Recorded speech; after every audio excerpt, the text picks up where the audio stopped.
How you doing? I'm John Norris, and this is The Week in Rock. Last week, Seattle's favorite sons, Nirvana, returned home for their first concert since last fall before 15,000 at Seattle's Coliseum. The band talked at length with MTV News before the show about their success, the present-day Seattle music scene, and Kurt Cobain displayed his talents as a new dad. Here's a look.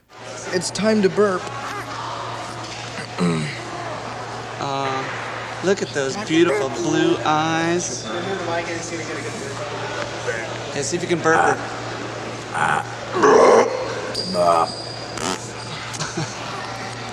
She's gonna watch this in years to come. Look, she's blushing. Thanks, Dad. She's blushing. Look at the little flippers.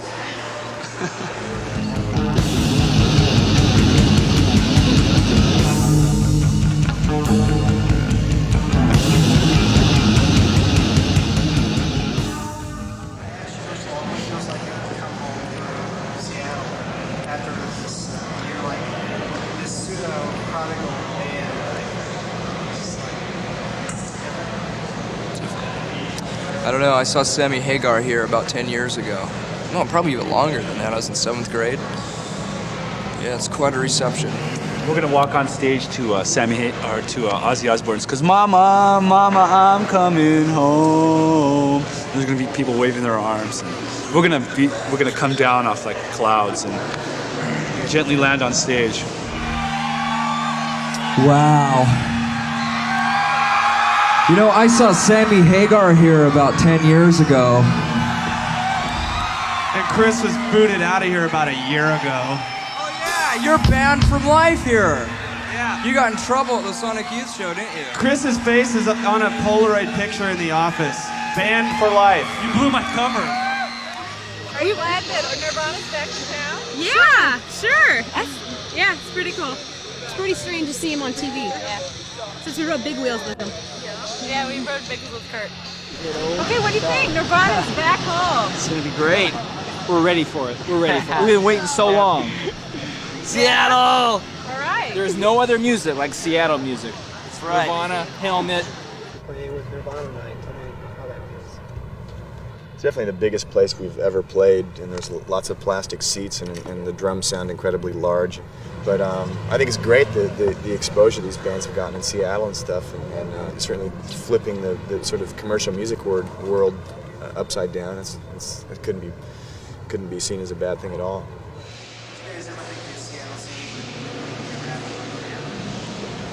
I don't know.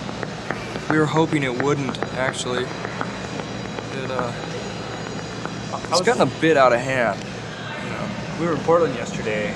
Played with like Calamity Jane and Poison Idea. There's some like performance art going on down there, and Portland's kind of a sister city, northwest city with Seattle, and it just seems so much more unadulterated and real. It made me feel good.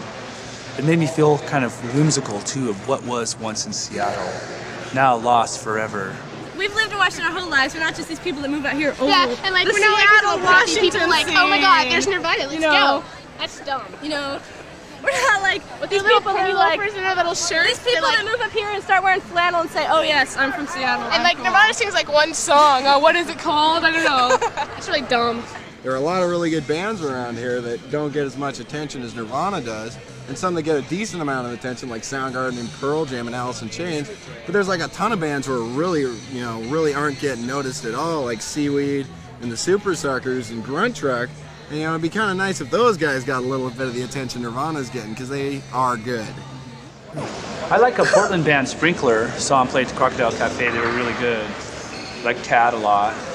Mud Honey. Mud Honey. Awesome. Well, the funny thing is that the future of grunge music is now evolving from Palm Springs, California. A band named Kyuss, Kyuss, which is the album of 1992. It's called Blues for the Red Sun, and it cannot be beaten.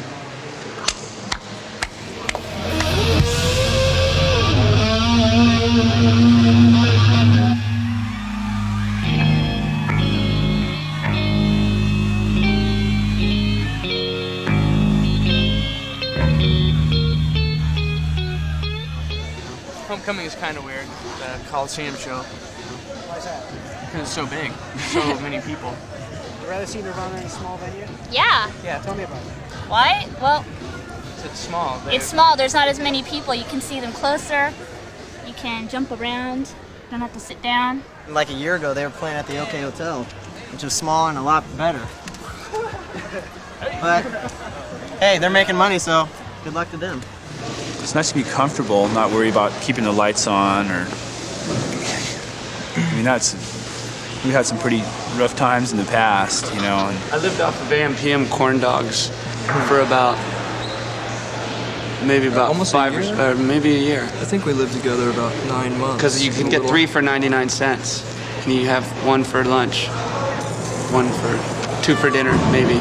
you know, just try to be humble, because this is not going to last forever. You know, a few more years, and just take what you can get, and just kind of be a little frugal, and life goes on. It's good if they keep playing and don't change, but Yeah. if they're going to change their music for the masses, then that's just stupid. They might as well just quit. If they're going to keep their own style, then they should go for it. Keep making the music. Rumor has it they're going to stop playing and kind of break up because they're getting too big, and I don't know if that's such a good idea or not. Why'd they even start playing if they didn't want to be big, you know? But we'll see. You know, we chose not to promote this record anymore, not to go on tour for the rest of the year. I mean, we don't need any more press, you know?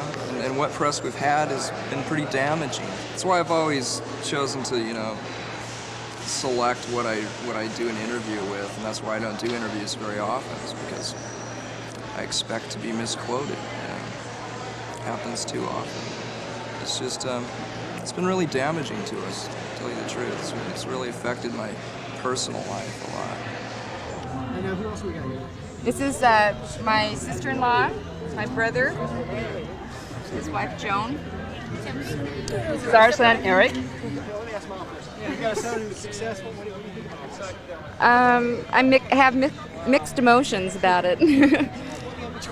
Because I'm glad that he made, you know, enough of a success to make a living, but some of it is too much for him, I think. And for all of us, really, it's a little overwhelming. But I'm very proud of him. What's it like to have him come home like that? Wonderful. I don't get enough hugs. And his baby is beautiful. I'm just teaching her how to cuss and flip people off.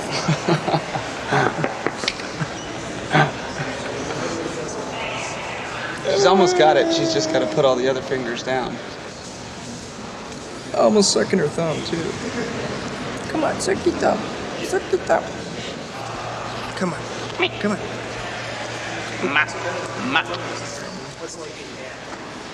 Well, it's a bit wet. His nipples are really sore.